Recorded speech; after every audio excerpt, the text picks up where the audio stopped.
आज सतमलपुर की मिट्टी को अपनी मुट्ठियों में उठाकर कसम लीजिए कि रावण नहीं हम पलने देंगे साधुओं के वेश।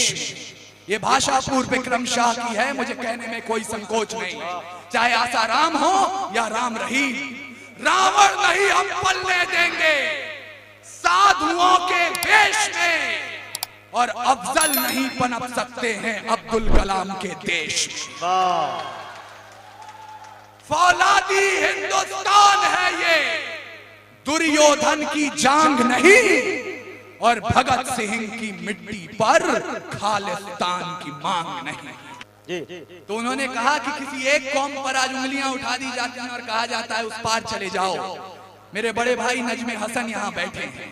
हम ये संघर्ष उस समय से कर रहे हैं जब इसका शुरुआती दौर था। आज ये पौधा पनप कर पेड़ हो गया और कहा जाता है कि उस पार चले जाओ, कोई एक कौम हिंदुस्तान से प्यार नहीं करती। तो रजा साहब का कहा हुआ वाक्य है, मैं यहाँ कोट कर रहा हूँ। उन्होंने कहा कि आप तो वंदे मातरम बोलते हैं, भारत माता की जय बोलते हैं, चले जाते हैं, सिर्फ जुबान से बोलते हैं, लेकिन एक सच्चा मुसलमान जो 5 वक्त की नमाज पढ़ता है, जब नमाज पढ़ने के बाद अपना माथा मादरे वतन की मिट्टी से छुआ देता है तो हर बार वंदे मातरम बोलता है।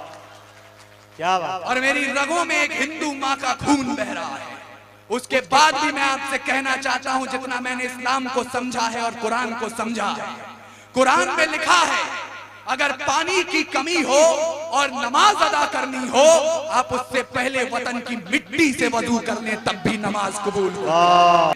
इस जवानी में कलकत्ते में जो होते हुए देखा है, इसने मणिपुर में जो होते हुए देखा है, आप बच्चों को लाख अहिंसा पढ़ा लीजिए, प्रत्यक्ष क्या है मैं बता रहा हूं। ते रहेंगे तो जलना सीखिए, मशालों को थामिए, हक बात बुलंद कीजिए और मुल्क की बेहतरी के लिए मुल्क को बदलने का प्रयास करते रहिए। हमारी लड़ाई किसी राजनीतिक पार्टी के खिलाफ नहीं है, किसी मंत्री के खिलाफ नहीं है, किसी वर्दी के खिलाफ नहीं है।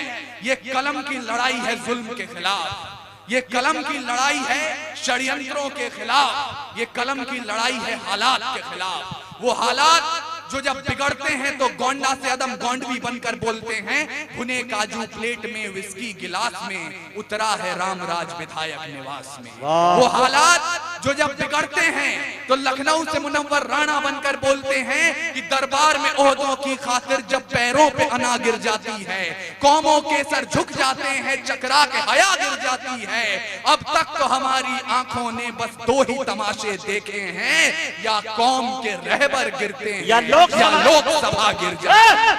वो हालात जो जब बिगड़ते हैं तो इंदौर से राहत इंदौरी बनकर बोलते हैं कि उन्हें सूरज के घराने में रखा जाता है, हमें आखिरी खाने में रखा जाता है, जालिम को यहाँ एजाज दिए जाते हैं, मजलूम को थाने में रखा जाता है। ये हालातों को बदलने का प्रयास कर रहे हैं और इन्हें बदलने के लिए अगर आप तैयार हैं तो मैं शुरू होना चाहता हूँ। 6 पंक्तियां अपना परिचय दे रहा हूँ, संभालिएगा। हास्य की भाषा नहीं लिखी है, ना ही गजल सुनाता हूँ, कविता लिखनी नहीं है आती, चीखे लिखते जाता हूँ। देश मेरा जल रहा है, आग लगी है सीने में, हुक्मरान सब व्यस्त दिखे हैं खून गरीब का पीने में। तो हिंदूवाद या इस्लाम का पक्ष नहीं मैं लाया हूँ, घायल भारत चीख रहा है, चीख सुनाने आया हूँ। घायल भारत चीख रहा है, चीख सुनाने आया हूं। और ये भारत आइए इस्तकबाल जी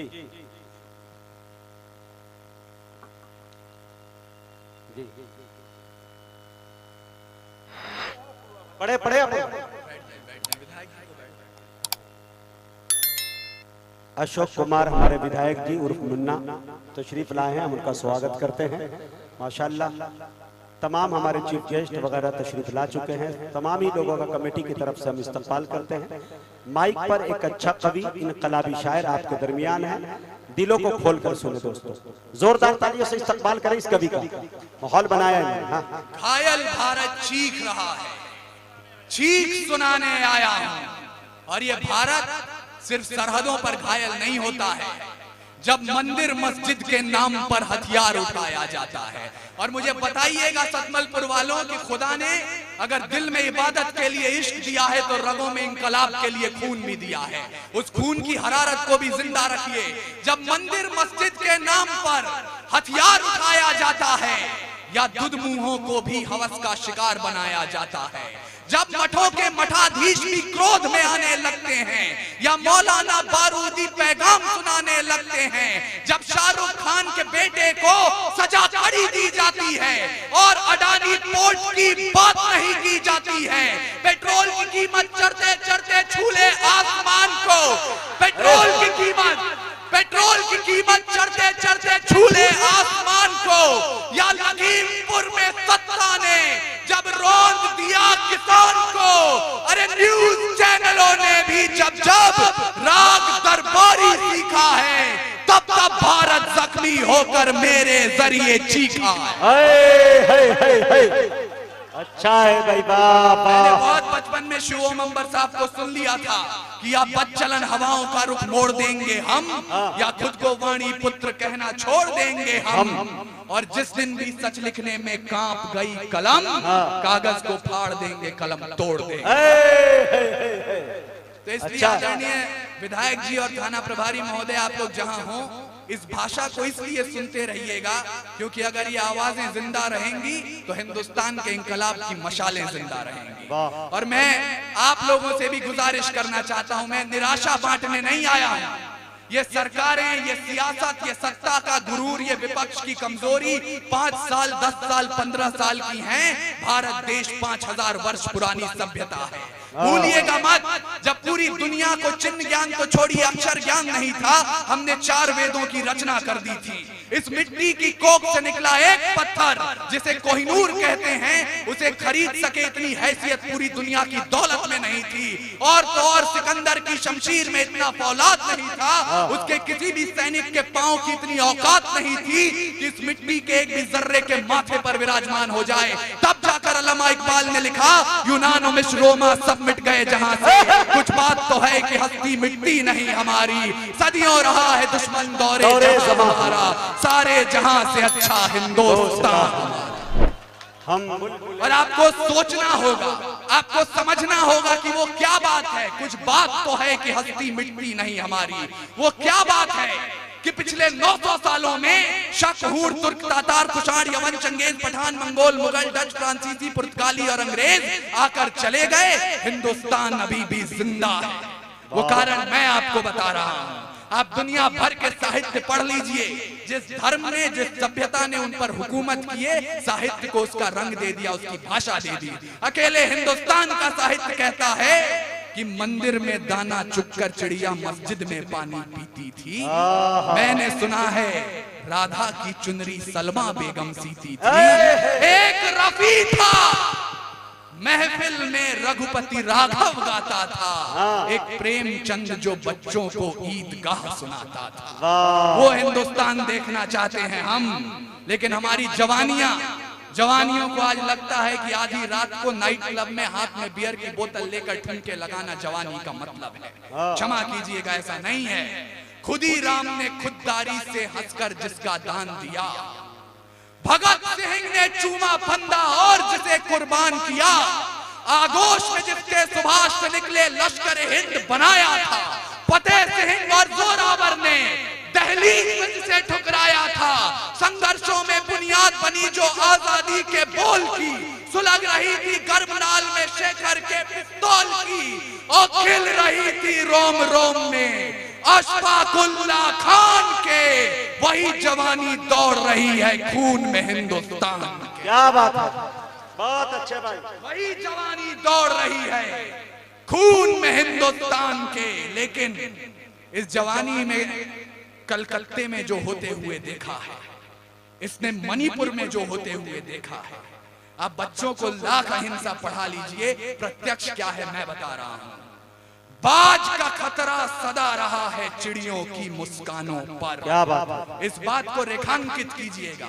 लाख अहिंसा का पाठ पढ़ाएं आप, पर बाज का खतरा सदा रहा है चिड़ियों की मुस्कानों पर, और दीपक भारी नहीं पड़े हैं आंधी और तूफानों पर। क्या बात है। आज तलक तो भेड़ियों ने प्रीत के गीत नहीं गाए, घोर अमावस की रातों से जुगनू जीत नहीं पाए। अरे ताप सूर्य का ताल ठोक कर सुबह की ओस से जीता है, सिर्फ कहानी किस्सों में कछुआ खरगोश से जीता है। बिन परवाज के चिड़िया पर तनिक नहीं इतराती है, हाथ जोड़कर मधुमक्खी भी छत्ता नहीं बचाती है। और अंबर की नपाई जैसे पंखों से की जाती है, शहद के छत्ते की रक्षा भी डंकों से की जाती है। इसलिए डंक मारना भी सीखिए। सुने जवानी बिहार की भी, दोनों मुट्ठी भींच के राह रोकिए तूफानों की तलवारों को खींच के। अरे परिवर्तन का नया उजाला केवल मशाल ही लाएंगे, और चराग जलाकर इनकलाब ना आए हैं ना आएंगे। आप सबके बड़े और हमारे भी आदरणीय रजा साहब यहाँ आ गए। उन्हें मैंने देखा तो उनकी कही एक बात मुझे याद आई। आज जब मैं उनके साथ बैठा था तो उन्होंने फरमाया कि आज उंगलियां उठा दी जाती हैं एक कौम पर और कह दिया जाता है कि ये कौम उस पार चली जाए। बैठ जाइए, बैठ जाइए, बिहार है, सब चलते रहता है, बैठ जाइए, बैठ जाइए चचा, बैठ जाए भाई। कमेटी के सारे लोग मौजूद हैं यहाँ, मुशायरा सुनने की कोशिश करें जी। तो उन्होंने कहा कि किसी एक कौम पर आज उंगलियां उठा दी जाती हैं और कहा जाता है उस पार चले जाओ। मेरे बड़े भाई नजमे हसन यहाँ बैठे हैं।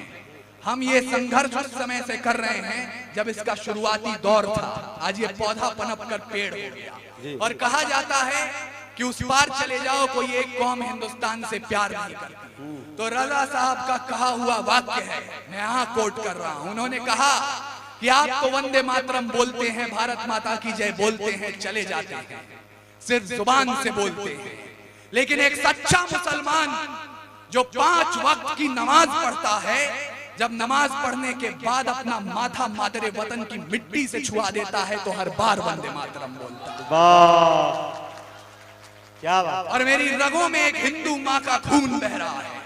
उसके बाद भी मैं आपसे कहना चाहता हूं, जितना मैंने इस्लाम को समझा है और कुरान को समझा है, कुरान में लिखा है अगर पानी की कमी हो और नमाज अदा करनी हो, आप उससे पहले वतन की मिट्टी से वजू कर लें, तब भी नमाज कबूल हो। क्या बात। और ये आजादी का इतिहास है। इतिहास के पन्ने पलट के देखिएगा, जब जलियांवाला बाग में जनरल डायर ने गोली चलाने का आदेश दे दिया तो उनसे पूछा गया क्यों चलवाई थी गोली, बोले पठान भाग रहे थे इसलिए गोली चलानी पड़ गई। तब अब्दुल गफ्फार खान ने खड़े होकर कहा था कि अगर गोरी सरकार एक भी पठान की पीठ पे गोली दिखा दे तो मुसलमान उसी समय आजादी के संग्राम से पीछे हट जाएंगे। पूरे 5 दिनों तक पोस्टमार्टम चला, 76 पठानों की लाश मिली और 76 के 76 ने गोली अपने सीने पर खाई। और मैं इसलिए बोल रहा हूं क्योंकि ये इस मंच का काम है जोड़ना, तोड़ना खादी का काम होगा, मंच का काम है जोड़ना। और मैं अपने बड़ों से सुनते आया हूं, कविता और शायरी कभी भी सियासत का समर्थन नहीं करती है। जिस दिन शायरी सत्ता के समर्थन में उतर आती है उस दिन या तो सरकार गिरती है या शायरी मरती है। हमें दोनों में से कोई काम नहीं करना है। और मुझे माफ करेंगे, लेकिन अगर कोई बैठे हो तो अपने बड़ों तक ये बात पहुंचाइएगा कि हमारे मुल्क में मुसलमानों की पहचान अजमल कसाब से नहीं होती जो ताज होटल में घुसकर 166 लोगों को मौत के घाट उतार दे। हमारे देश में मुसलमानों की पहचान होती है तो कब्रिस्तान के उन खुददार रखवालों से जो बंबई कब्रिस्तान के गेट पर खड़े हो गए और बोले मर जाएंगे लेकिन इस नापाक जिस्म को अपने कब्रिस्तान में दफन नहीं होने। वाह वाह वाह वाह।